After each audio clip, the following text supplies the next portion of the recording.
The TrueAmbition podcast with John Zink is brought to you by IT Avalon. IT Avalon, IT staffing and professional services done right.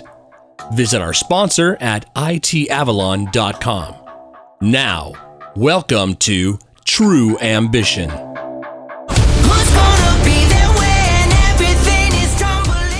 Hey everybody, welcome to another episode of the TrueAmbition podcast.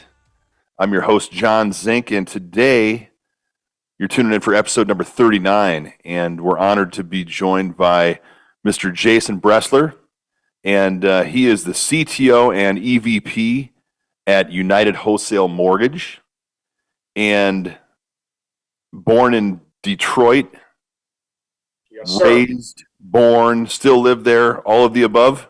You got it, man. Awesome. And three kids. 3 kids, 11, 7, and 6. Oh man, I got a 4-year-old at home. I only got one though, so most people with multiple kids are like, you don't even count. Yeah, exactly. It's all. I mean, it's just mass chaos all the time. So I could have 1 or 75 at this point. Awesome. Well, thanks so much for joining us today, Jason. It's a pleasure to have you on. Yeah, thanks for having me. I appreciate it. So, you a big sports guy? I see a bat there behind you. I am. I'm a bit. Grew up in Detroit. You kind of always have to be a big. I mean, we're also blue collar in Detroit. So yeah, Tigers bat behind me. I got a hockey stick up here. I got Lions helmets and Red Wings helmets and all kinds of fun stuff over the office.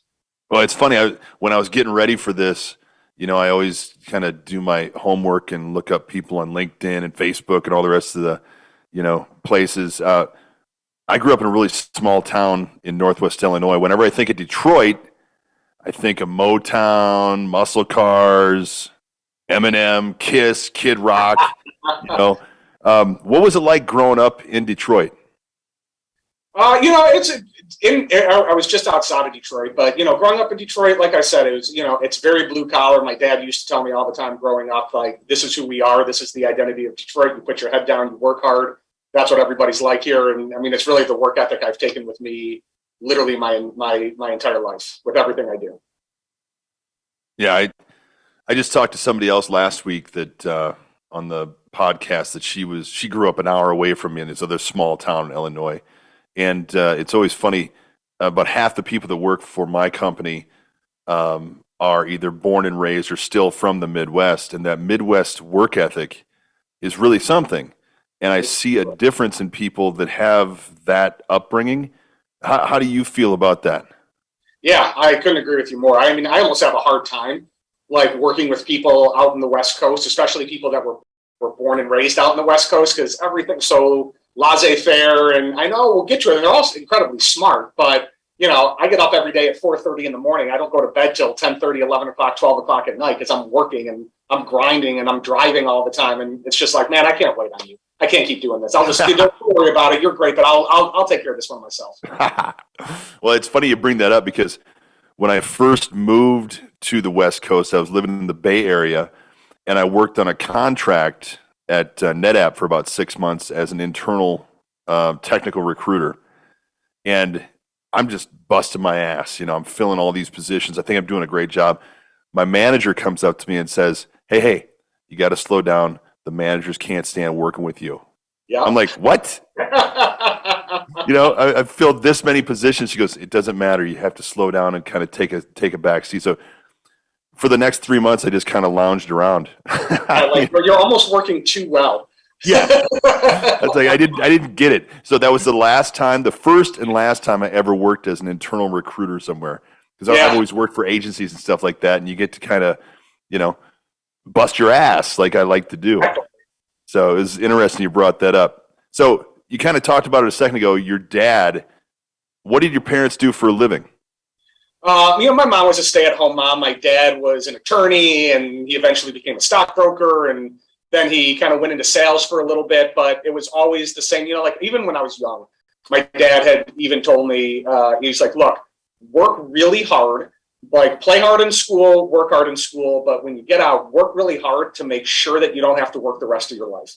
And so that's what I did, but it wound up having the opposite effect because I literally want to work until I fall over dead when I'm hopefully, 100 years old and I've got, great grandchildren at that point. But, it was just kind of what we were just all about all the time.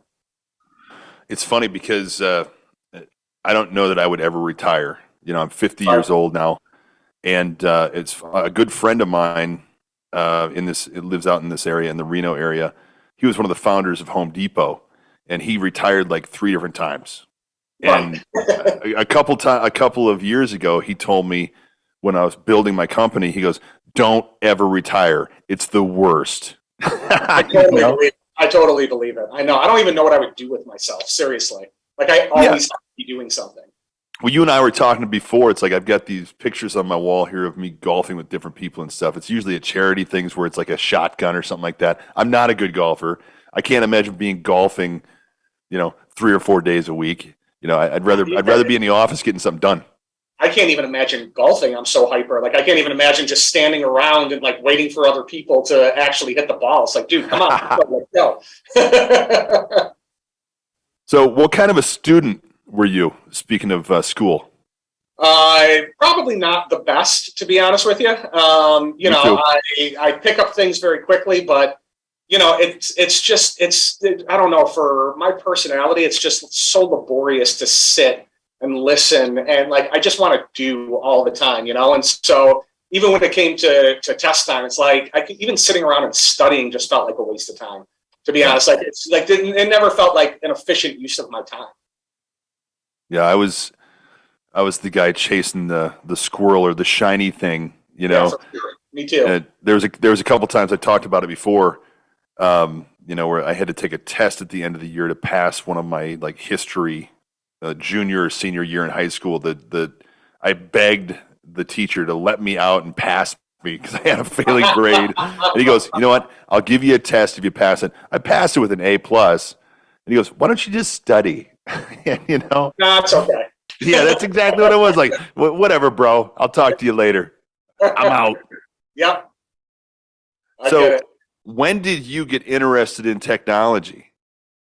It's kind of like it's a weird story how I got into IT. Like I always liked computers, and like my first computer was in, I think, like a Commodore 64, and I liked doing like very minor coding and showing like my friends that I could make the screen just show whatever words I wanted, and put it all over in different colors. And I actually ended up going to school for English language and literature for secondary education. I was going to be a teacher. And so I was like a completely dead set. That's what I want to do. I love to mentor. I love to teach, all of that. And then I did my student teaching, and I'm like, oh my God, I do not want to be a teacher. I didn't know what I wanted to do. And so I kind of just like lucked into, like most people that get into mortgages, I just kind of like, I took a job in the mortgage industry. And what ended up happening was after, I don't know, maybe about 6 months or so, I took a new job at a mortgage company. That company really wanted to grow very fast. So I was, one of the very first employees.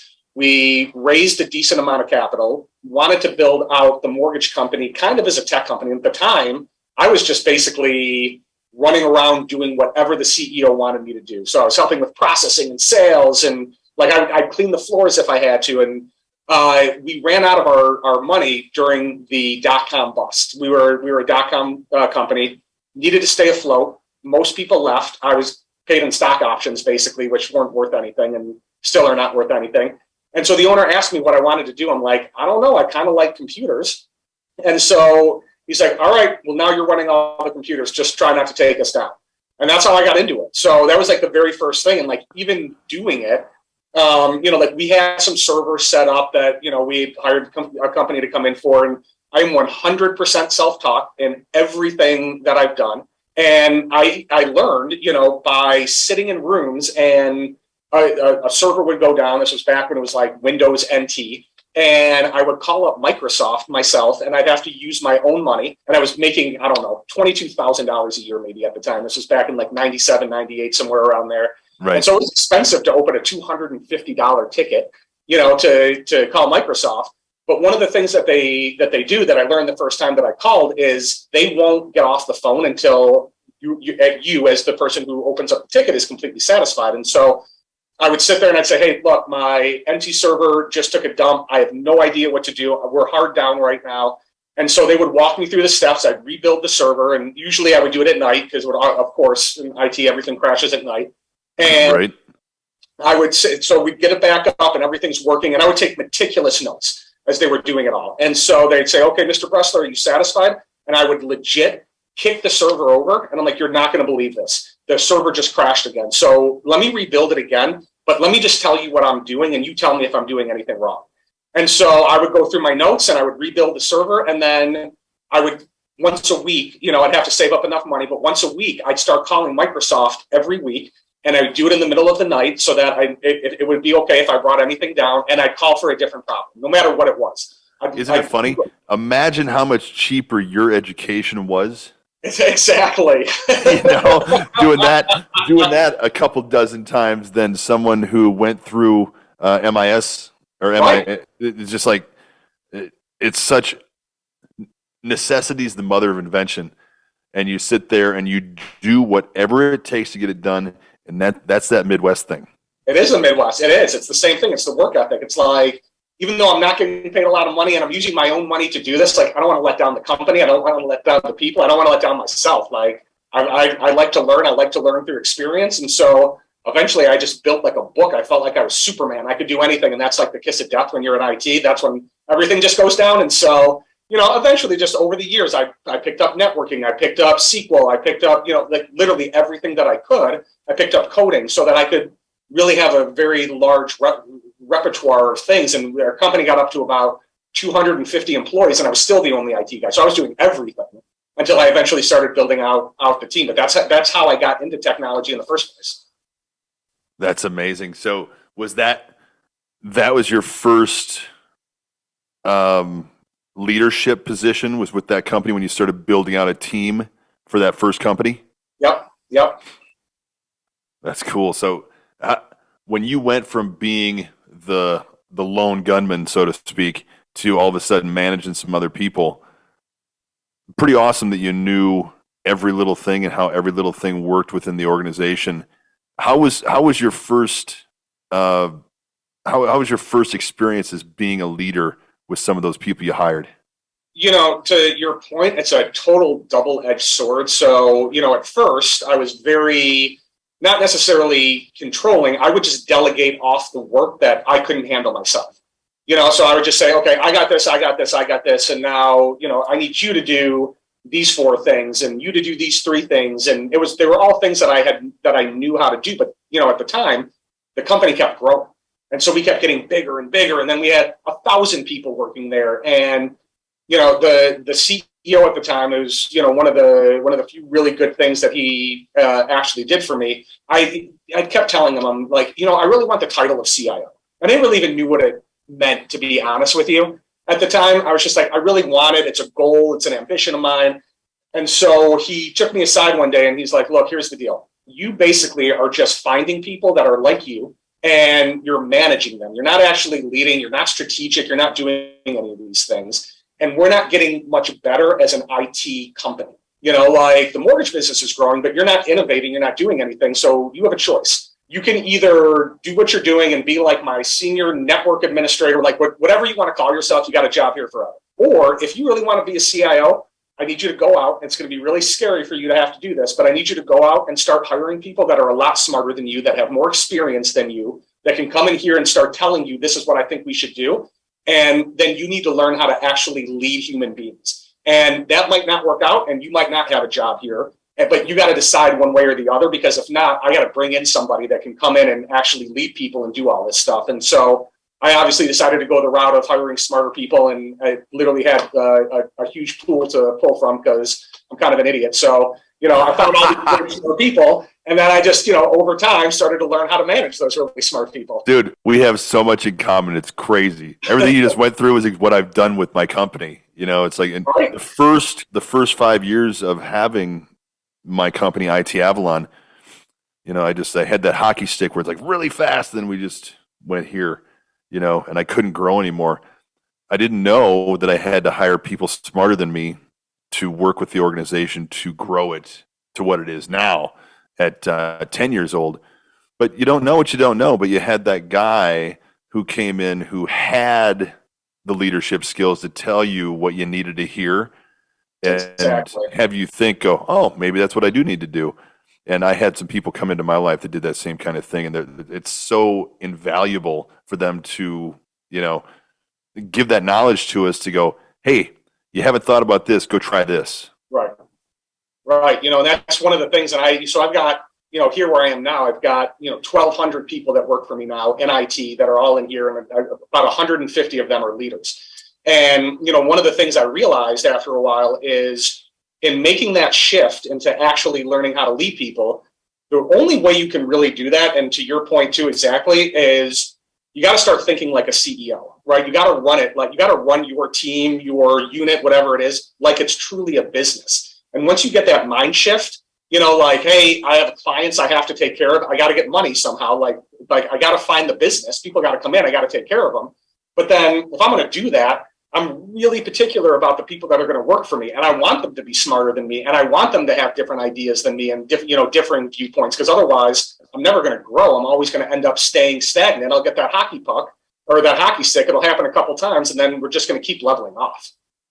Or you get a hockey puck right to the nuts. Or you get that for sure. I'm sure that's happened to you a bunch of times, and me too. I know.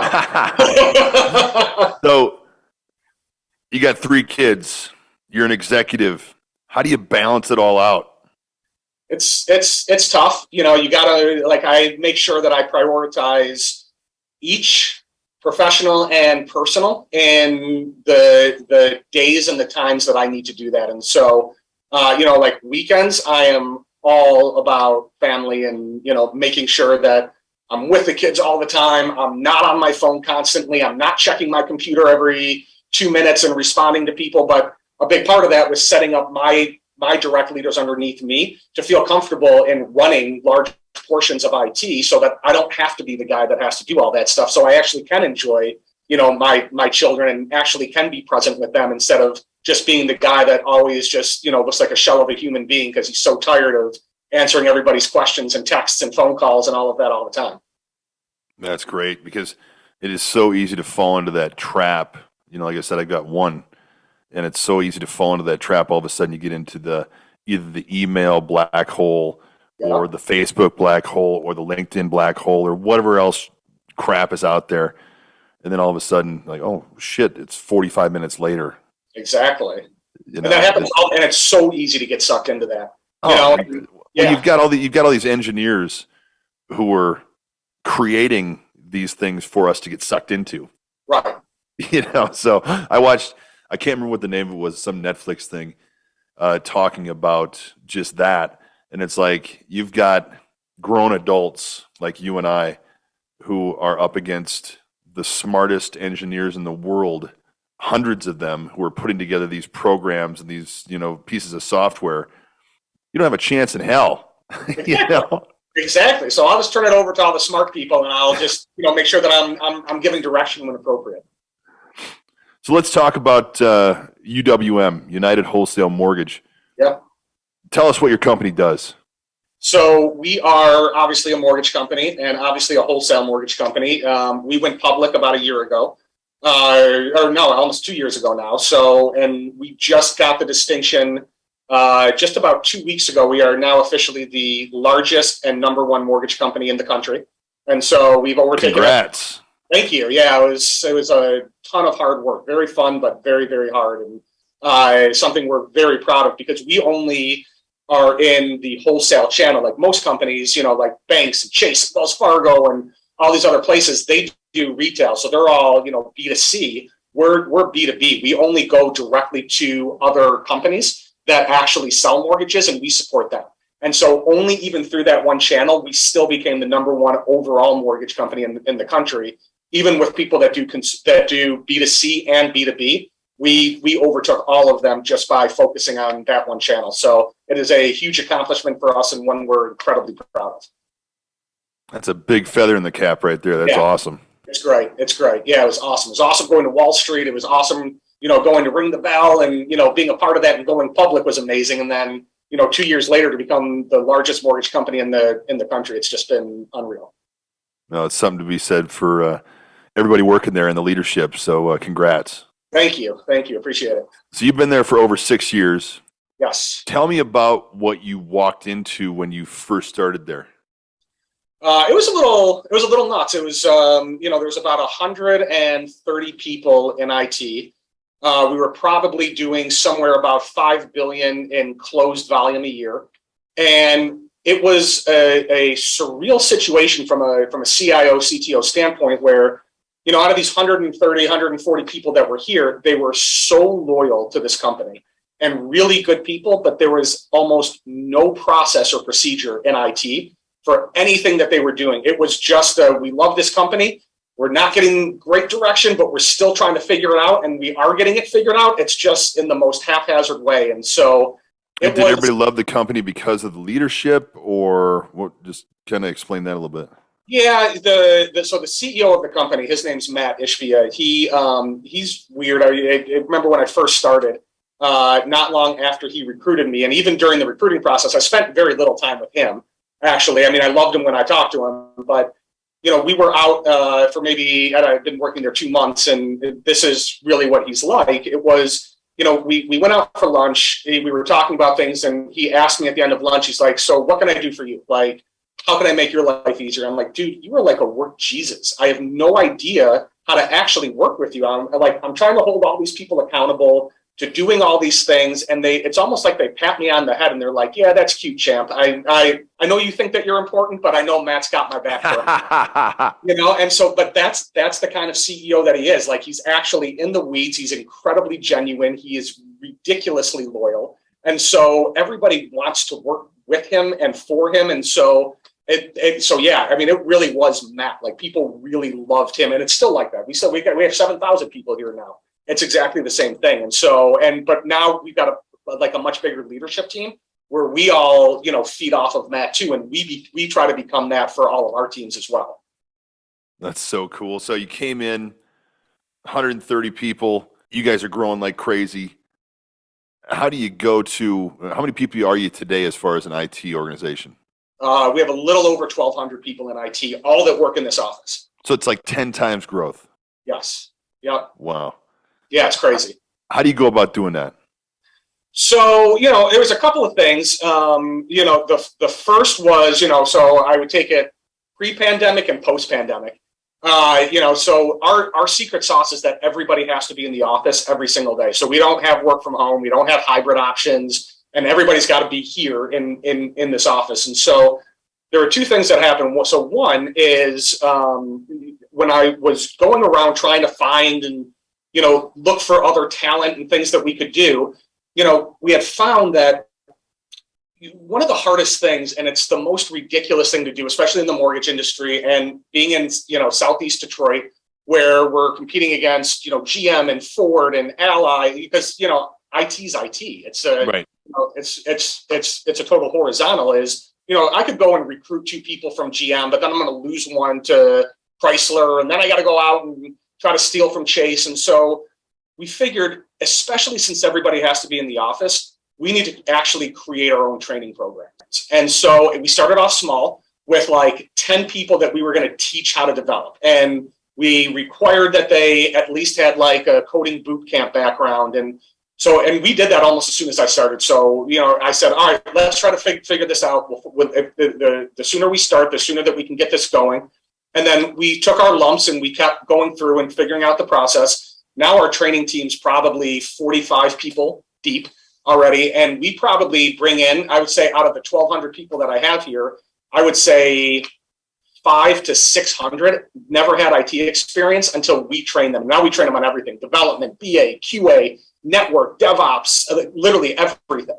And so we put them through very rigorous training. And most of those people come from our business. So they already understand our system. So all I'm teaching them is the tech stack. And I want you to do things this way. And I want you to be creative. And I want you to fail. And, I say all the time, if we were a hospital, we'd be a teaching hospital. And, we're all about mentorship and collaboration. And, so instead of trying to go and compete for other talent that's already out there, I'm going to create my own talent and my own teams. And I'm giving them a step into IT where they never would have had the opportunity before. So they're super loyal to UWM. They love what we're doing, and so that was the first thing that we did. And then the second thing, and probably the best piece of advice I ever got in growing like a large scale just organization in general was, so Matt, again, the CEO, he was a walk-on for Michigan State basketball. And so he played for Tom Izzo, and I've been working here for, again, at this point, maybe 6 months. And he took me aside and he said, Jason, you got to think of yourself like a college head coach. So you came in and you inherited a team. So it's your job at the forefront to make the best out of the players that you have. All of your leaders, like, you didn't pick them, but they're here and I hired you. So you got to figure out how to do that. But year after year, it's your job to go on the road and make sure you're recruiting people that want to run your play, right? The people that fit into your system, the things that you want to do. And if we're sitting here in 4 years and you have all the same people around you, you have failed. There's no way you could ever do this. And so I spent probably 2 years religiously recruiting, and I did it all myself. I'd go on LinkedIn, I'd reach out to everybody, I would take people out to dinner, I would sell them on me, on the vision, on all of these things. And eventually I got all these, SVPs around me that really wanted to be here and build an IT organization and do all of that. So those two things together is like, okay, now I got all the players that can actually run my play and my vision. And now I got all these people here that love being here and love that we're learning and doing all of that. And that was really how we built all of this out so quickly. That's awesome. The first thing we were talking about with the training that you put in place, yeah, I was just going to say that's a way better way than calling Microsoft and just keeping them on the phone for hours. Exactly, right? But it's almost the same thing because exactly. if they don't have the experience, but they come from your industry. So find the people with the right mindset and then train them they have the right personality to fit into your organization, and then teach them what you want them to know. I mean, it's brilliant.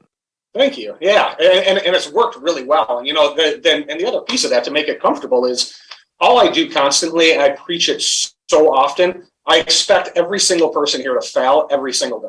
I'm always like, fail, take chances, take risks. Don't bring us down. Don't do it in production. But outside of that, fail as much as you possibly can, because it's the only way you're going to ever succeed. Is to fail, learn from it, try not to ever make that mistake again. It's the only way you're going to grow. And so when you feel that like empowerment that it's okay, you don't have to be perfect. I'm like, dude, everybody has imposter syndrome all the time. I have it 5 times a day. I look around, I'm like, how did I get here? But I put my head down and I keep working and I keep taking chances and risks and I learn, and I want you to do the same thing. I love it. And then the people who do fail out loud. Share your failures with other people so they can learn from your failures as well, so they don't have to go through the same thing you just went through. You know what? I'm actually writing that down. That was actually really good, John. Boom. See? You just got me better. Well, that's what we do every day. I love this podcast because I get to talk to people like you. And, I own an IT staffing company. I talk to CTOs and CIOs who are in my industry, and it's like get to know everybody and learn about everybody's path from where they started out to where they're at now, where they're going in the future. And we all just bounce these ideas off each other. And I get so much out of talking to people for an hour a week. Yeah, exactly. But it's an actual conversation. Nobody's trying to sell anything. Nobody's trying to get anything. It's just what we're trying to do is pass on this information to other people. And if someone's looking to maybe be an executive someday, well, he did it. Maybe I can do it too. He called Microsoft and learned on the phone for hours at a time without knowing anything about IT. That's brilliant. So somebody else can learn from that and go on. That's why I do this thing, and that's why I love it so much. Couldn't agree with you more. So you're a big fan of Steve Jobs. I am, yeah. And when you're talking about some of the things you've done and some of the things you do, I can hear from what I know about Steve Jobs in some of the things that you do. What leadership qualities of his do you emulate? And you've already talked about a few of them, but just kind of go into Steve Jobs' mindset a little bit. Yeah, I mean, if you know anything about Steve Jobs, I think he was kind of a shit leader, of people probably. So, but the vision that he would have and the conviction of knowing that he was right and sticking to it and bringing up, like almost literally dragging people along with him it's my favorite thing is, we create so much product here, so much technology product at this company. We've got hundreds of projects going on every month. I'm deploying 6, 7, 8, 9, 10 times a day into production. And so one of the things I realize is people don't know what they want. I'm going to tell them what they want. And if I do it in the right way and I'm ridiculously receptive to feedback and I implement it and I change it and I keep going back and forth, you start to get to the point where people start to create the product for you. And then all you got to do is execute off of it. And that's really been my driving strategy in so many things here is, let me tell you what you want and let me make sure that I'm making myself even available to our clients, to our team members, to all of that. You come tell me what's working and what's not and what you love and what you don't. And eventually you're just going to tell me everything. Then I just got to get the people to execute off of it and make the best decisions on what actually makes sense. And then I can go find the next great thing that it is that I want to build and the next product that I want to release. And I love that about Steve Jobs. Like that was maybe one of the greatest things I ever learned. Everything you just talked about there is being innovative, but you have to listen. Right. And listening is such an important tool that some people just don't have. Some people are just sitting there waiting while you're talking, thinking about what they're going to say next. Exactly. Or even just saying, like to make people at least like, I love to create a safe space so much for anybody to come in here and be able to tell me anything that they want that just sucks. You're like, Jason, you sucked at this, or we released this product and I hate these 10 things. Great. Give me a solution. I sucked. I didn't do good at that. All right, I can take it. Tell me how to get better. Or this product wasn't great. Great. What would you do to make it better so that we can do that together? And right. That really is, like when you're building out the team, like that's the most important thing. Yeah, and you're also putting people's feet to the fire. Exactly. It's like, this sucked. All right, well, tell me. Just this sucked is not right. Doing me any good or you. Yep, exactly. So you talked about it a little bit, but what really, really, really gets you excited about what you do for work?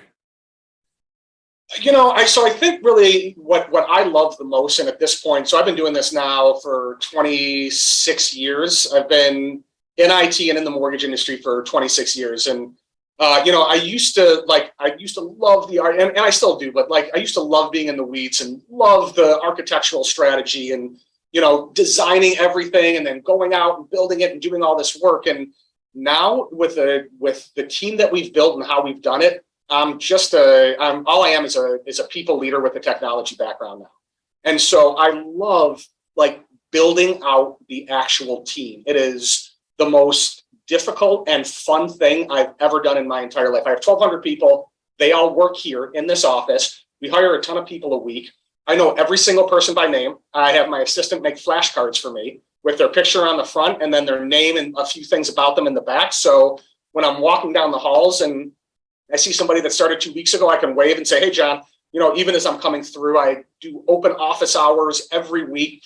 Anybody can talk to me about anything. You want to talk about your pay? Great, come on and sit down and let's talk. Whatever it is, I love the fact that I am almost, because of how we do our training, and we're taking all these people that don't have a lot of experience, we're operating at a championship level with half of a farm team, basically, and we're still kicking everybody's ass. And I look back at it, and I'm like, I cannot believe that we did this. I love this. I'm so excited every day to come in and hear people's crazy ideas and learn about their families and, actually watch them grow and start executing off of things like that.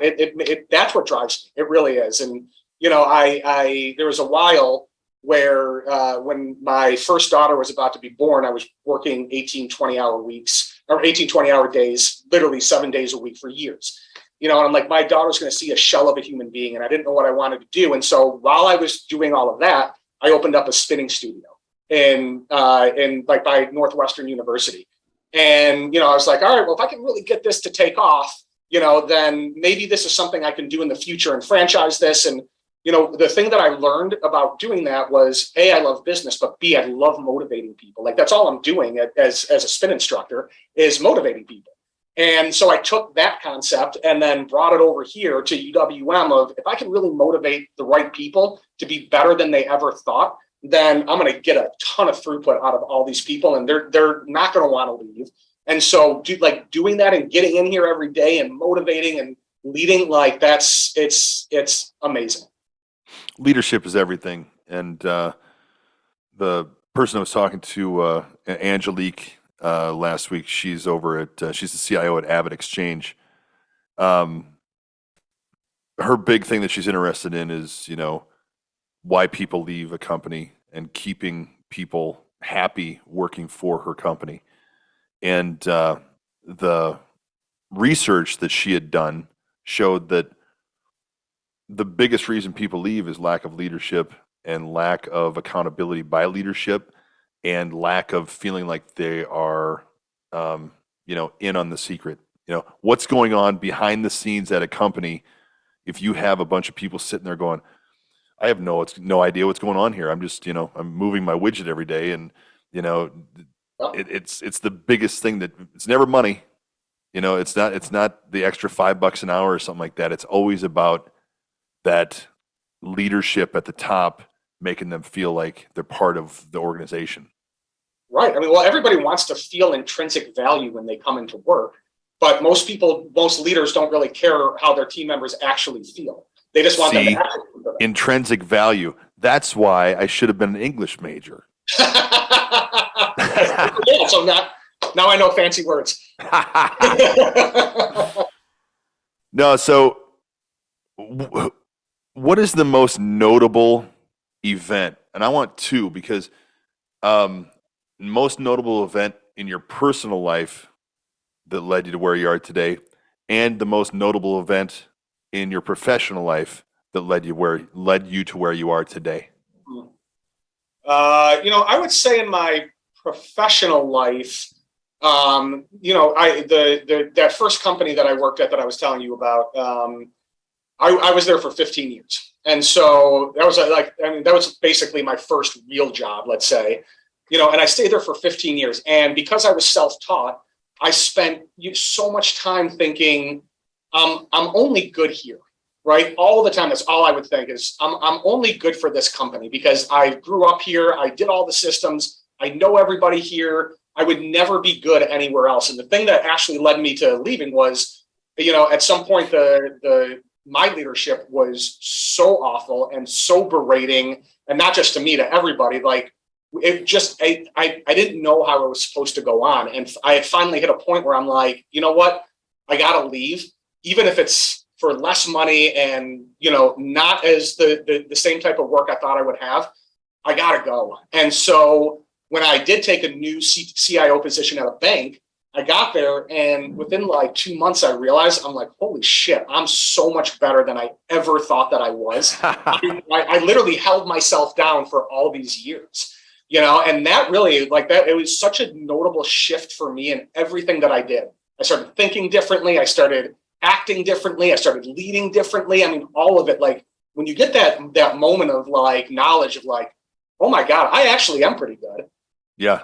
But most people don't get it. Somebody can tell you, like, hey, John, I think you're doing fantastic. And it makes you feel good a little bit on the inside. But until you really take that leap on yourself, and it could be at the same job, but until you take that leap of faith for yourself, like that was the one thing that really propelled me to be able to even work at this job. Like to lead 1,200 people and grow into a true IT organization that works inside of a mortgage company is nothing I could have done 10 years ago, ever, without that one thing happening. That's so cool. And then on a personal side, I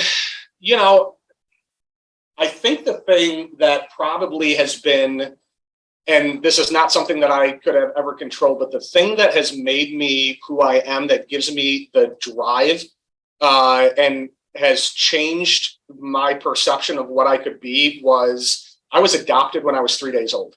And so growing up, and I consider my adoptive parents my parents, they are my parents.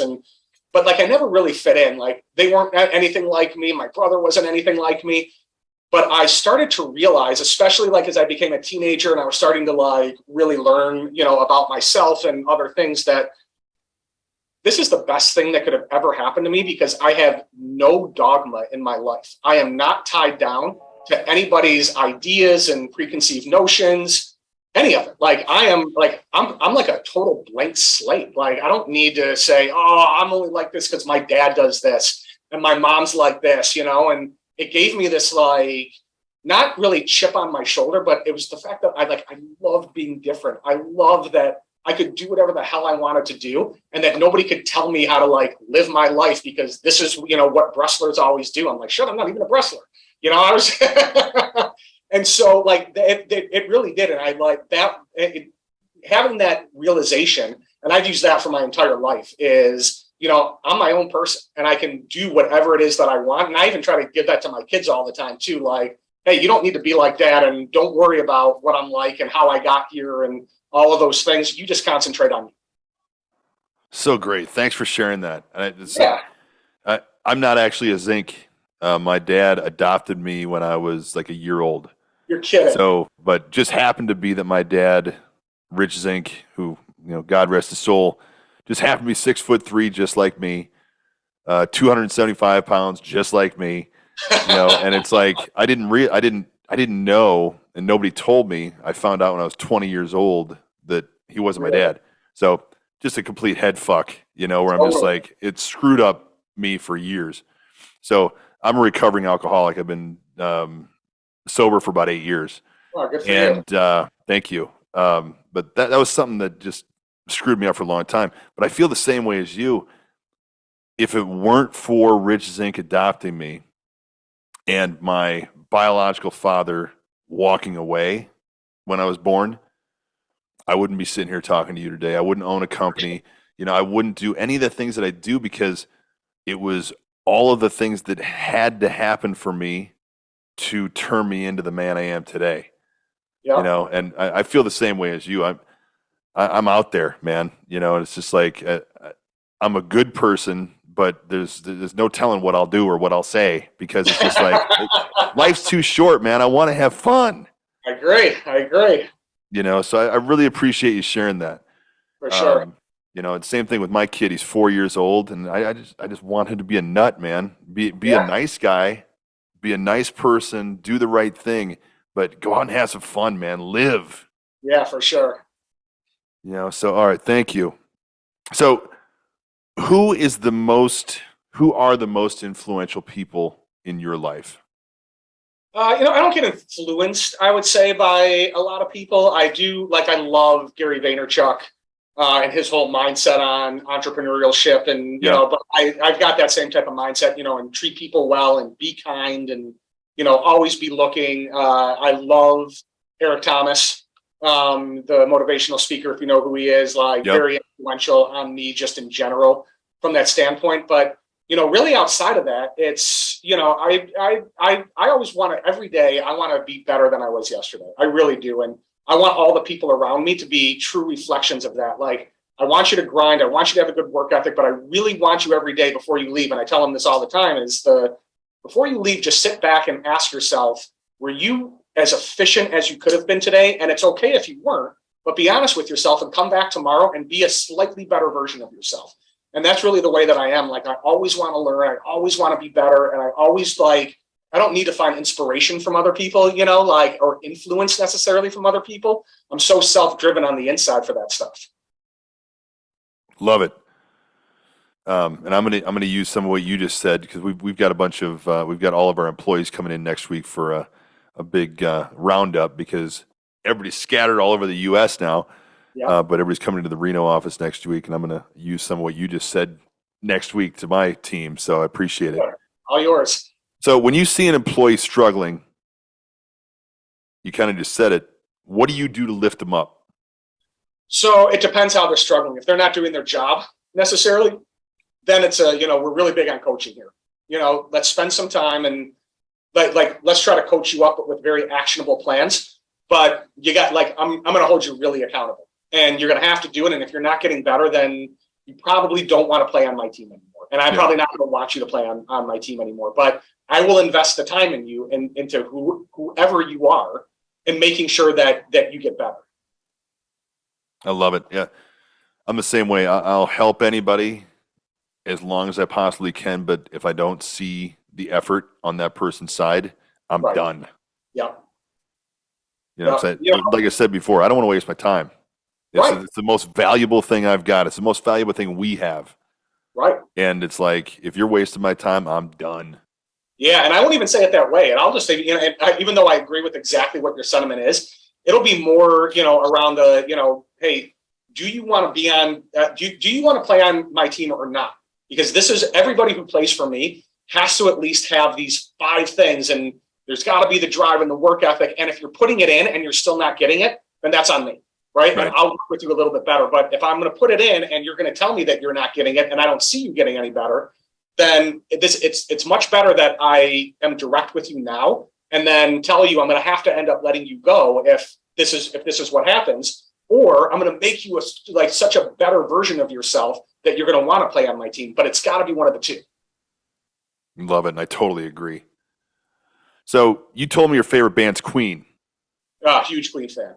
So what's your favorite song? There's a song on the News of the World album called It's Late. I don't know. I think that came out like in 90, maybe 91. I don't know. No, maybe a little bit earlier, but that is by far my favorite Queen song. It's like one of those like hidden tracks that nobody really knows about, but it's like pure rock opera, but more rock than opera. And so I love it. And what's it called? It's Late. It's Late. Okay. I will look it up. All right. Because I'm a fan, not the biggest fan, but you can't not respect what they did. I mean, just so much good music, and talk about being out there. Oh my God! I mean, they just did whatever the hell they wanted to do. Exactly. Yeah, so you obviously saw the movie. Of course, yes. What do you think of it?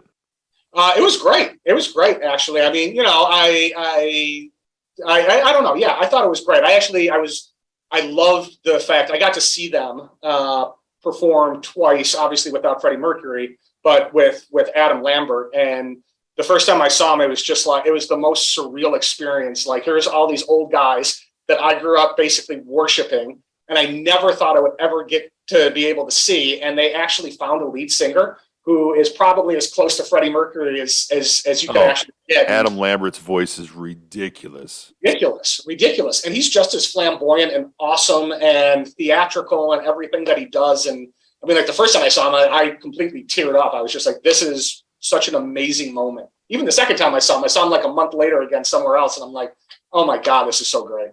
Well, like I told you before the podcast, I'm a musician, so it's just like music just flows through me. I relate almost everything I do to music, and it's like I'm a huge fan of the band Tool, and I saw Tool about cripes, it's only almost 8 months ago now. I went out to Utah.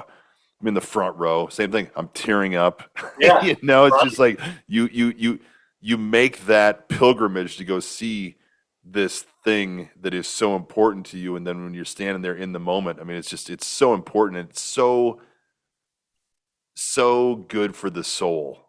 Yeah, exactly. When you're just in that moment, and it's just it means everything to me. So I know exactly what you're talking about. Agreed. So got a lot of readers, including myself, that tune into this podcast. So I'd like to find out from leaders like yourself, what's something you've read lately that we should check out? I don't know. Did you read the Matthew McConaughey Green Lights? That was actually... Oh, I loved it. It's fantastic. Yeah. I do a lot of audiobooks, and I did that whole audiobook on a round trip. That's even better because he's the one narrating it. So it's all... Oh, it's so fun. Yeah, exactly. When he's talking about his parents, I'm like, talk about being out there. Holy cow. Exactly. No, it's a great one. If anybody has a chance that they haven't done it yet, either read it or do the audiobook for Green Lights. It's so good. And just his, if you do the audiobook with him reading it, his cadence is just amazing. It's fantastic. Yeah. I'm not really an audiobooks guy, but I did listen to parts of that on audiobook. I got a little bit of dyslexia, so I always wondered why I couldn't read a book for too long. Then I get into audiobooks and I'm good to go. It's awesome. So anybody who's listening or watching this, if you got a problem reading, grab some audiobooks. They'll take you where you need to be. So again, Jason, thanks so much for joining us. I'm going to end the podcast the same way we end every podcast. This is called the TrueAmbition podcast. And years ago, like I said, when I got sober, I got into a 12-step program. And one of the things that I read there that kind of changed my life was that Bill Wilson wrote that true ambition is not what we thought it was, True ambition is the profound desire to live usefully and walk humbly under the grace of God. When I read that, it changed my life. I took it apart and figured out that I was doing things for the wrong reason. I was doing everything for myself. When I started to do things for other people, everything started to work out well for me. You've been a lot of places. You've done a lot of things. Knowing what you know now, what is your true ambition in life, both personally and professionally, moving forward? It's all the same. Dude, I want to influence and help and touch as many people as I possibly can to make them better versions of themselves. I really do. I mean, I want to obviously continue doing it for myself, and I want to meet people that are like that. But my true ambition and my true goal, it could be my family, it can be, everybody at work, but that really is what I care about. I really care about making a difference in people's lives, like a tangible, I can see it, face-to-face difference in as many people as I possibly can. Awesome. Jason, thanks so much for joining us today. Everybody who tuned in or is watching, thanks so much for tuning into the True Ambition podcast, and we'll see you next time. Thanks, everybody. The True Ambition podcast is brought to you by IT Avalon. For more information and links to other episodes, please visit www.trueambition.org. Now, go find your true ambition.